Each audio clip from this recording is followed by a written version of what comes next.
Halo semua, perkenalkan nama saya Ferista Nugroho dengan NIM 2205520010 dari Universitas di Kubang, program studi akuntansi. Di sini saya akan membawakan materi presentasi yang berjudul Peran Media Sosial dalam Dinamika Politik di Abad ke-21.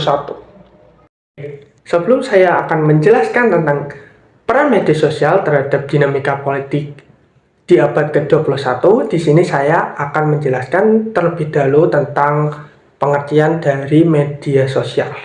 Nah, apa sih media sosial itu? Media sosial adalah platform digital yang memungkinkan penggunanya untuk membuat, berbagi, dan bertukar informasi, ide maupun bentuk ekspresi lainnya melalui jaringan internet.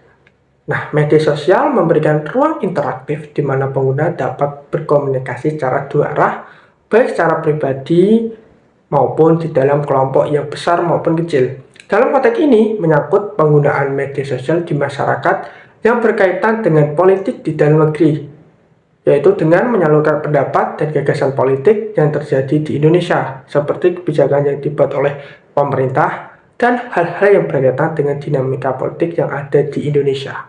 Selanjutnya, di sini saya akan melanjutkan penjelasan tentang peran media sosial terhadap dinamika politik pada abad ke-21.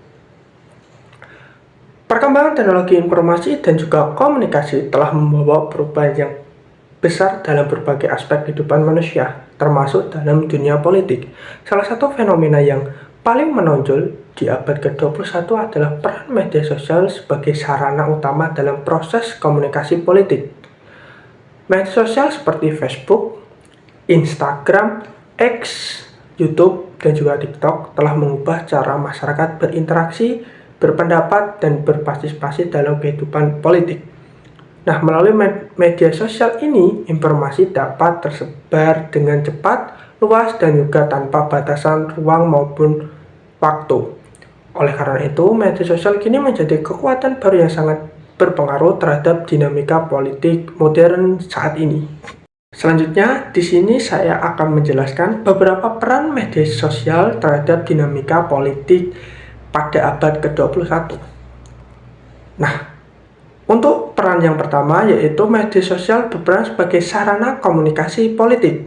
Nah, di sini media sosial berperan penting sebagai alat komunikasi antara politisi, partai politik, dan juga masyarakat. Melalui platform digital, politisi dapat menyampaikan visi, misi, serta program kerja secara langsung tanpa harus melalui media massa konvensional. Hal ini menciptakan hubungan yang lebih dekat, interaktif antara pemimpin dan juga rakyat.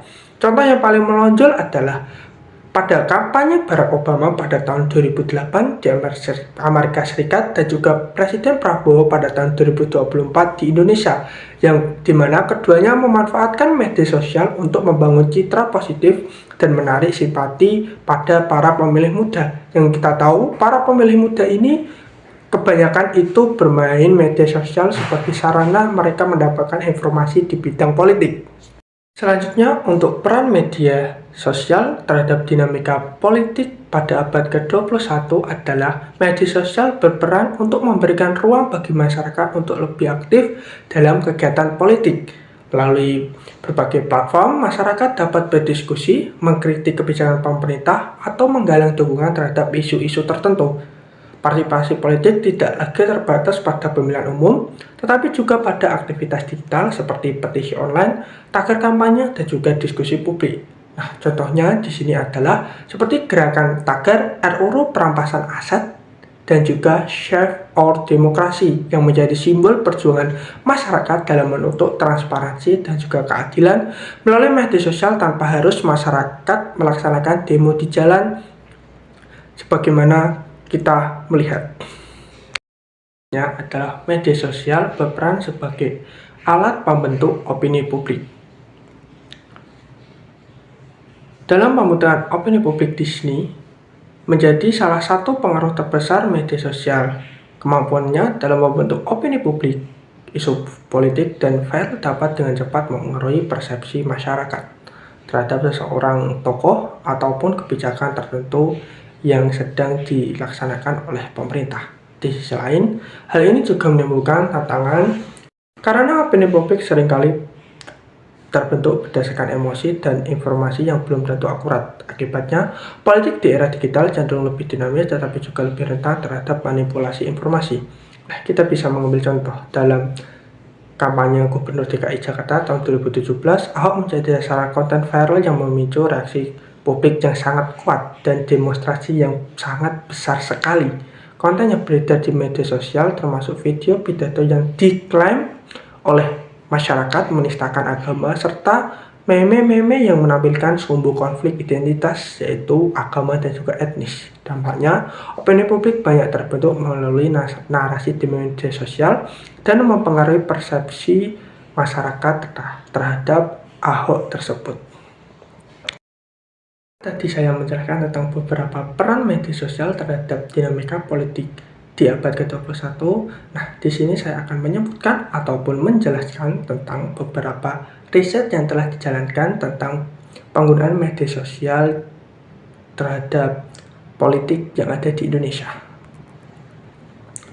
Untuk yang pertama itu berasal dari Badan Asosiasi Penyelenggara Jasa Internet Indonesia atau disingkat APJII menemukan bahwa hoax dengan tema politik mendominasi konten keliru yang tersebar di media sosial pada awal 2024 sebesar 24,7% dari total hoax yang teridentifikasi. Yang kedua, itu dari jurnal studi pengaruh media sosial terhadap partisipasi generasi Z pada pemilihan presiden tahun 2024 ditemukan bahwa media sosial berpengaruh dalam meningkatkan partisipasi Gen Z sebesar 92,1%. Yang ketiga, dalam berita yang diterbitkan oleh kompas.com yang dilaksanakan oleh APJII melakukan bahwa 40,56 responden menggunakan internet untuk mengakses isu politik, sosial, hukum, dan juga HAM. Sekian presentasi yang bisa saya sampaikan, kurang lebihnya saya mohon maaf. Semoga informasi yang saya sampaikan pada presentasi kali ini dapat berguna bagi yang menyaksikan atau yang menonton. Oke, sekian. Wassalamualaikum warahmatullahi wabarakatuh.